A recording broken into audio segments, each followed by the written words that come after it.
Hello everyone, now I've brought a story with me today that I'd like to read to you all. Room on the Broom. Now this is a bit of a special story because it's by one of my favourite authors, Julia Donaldson, and she uses lots of rhyming words in her stories. So I'm going to read the title and I want you to see if you can hear the rhyming words in the title. Room on the Broom.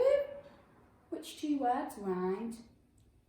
Room and broom. And I've got a little challenge for you when I'm reading this story.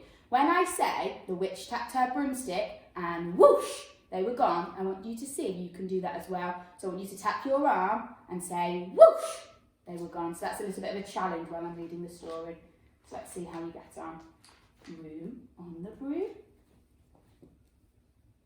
The witch had a cat and a very tall hat and long ginger hair which she wore in a plait.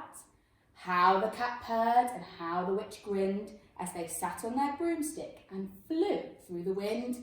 But how the witch wailed and how the cat spat when the wind blew so wildly it blew off her hat. Down cried the witch and they flew to the ground. They searched for the hat, but no hat could be found. Then out of the bushes on thundering paws there bounded a dog with the hat in his jaws. He dropped it politely, then eagerly said, as the witch pulled the hat firmly down on her head, I am a dog as keen as can be. Is there room on that broom for a dog like me? Yes, cried the witch, and the dog clambered on. The witch tapped the broomstick and whoosh, they were gone. Over the fields and forests they flew. The dog wagged his tail and the stormy wind blew. The witch laughed aloud and held on to her hat, but away blew the bow from her long ginger plait.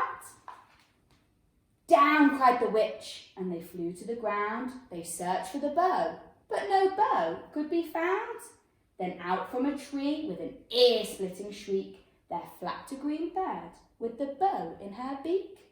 She dropped it politely and bent her head low, then said, as the witch tied her plait in a bow, I am a bird as green as can be. Is there room on that broom for a bird like me? Yes, cried the witch, so the bird fluttered on. The witch tapped the broomstick and whoosh, they were gone. Over the reeds and the rivers they flew. The bird shrieked with glee and the stormy wind blew. They shot through the sky to the back of beyond. The witch clutched her bow but let go of her wand. Down cried the witch and they flew to the ground. They searched for the wand, but no wand could be found. Then all of a sudden, from out of a pond, leapt a dripping wet frog with a dripping wet wand. He dropped it politely, then said with a croak, as the witch dried her wand on the fold of her cloak, I am a frog as clean as can be. Is there room on that broom for a frog like me? Yes, said the witch, so the frog bounded on. The witch tapped the broomstick and whoosh, they were gone. Over the moors and the mountains they flew. The frog jumped for joy and the broom snapped in two. Down fell the cat and the dog and the frog. Down they went tumbling into a bog. The witch's half broomstick flew into a cloud, and the witch heard a roar that was scary and loud. I am a dragon as mean as can be, and I'm planning to have witch and chips for my tea. No, cried the witch, flying higher and higher. The dragon flew after her, breathing out fire. Help, cried the witch, flying down to the ground. She looked all around, but no help could be found. The dragon drew nearer and licking his lips, he said, maybe this once I'll have witch without chips.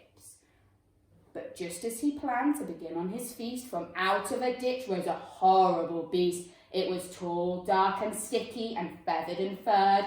It had 4 frightful heads. It had wings like a bird. And its terrible voice when it started to speak was a yowl and a growl and a croak and a shriek. It dripped and it squelched as it strode from the ditch. And it said to the dragon, buzz off, that's my witch.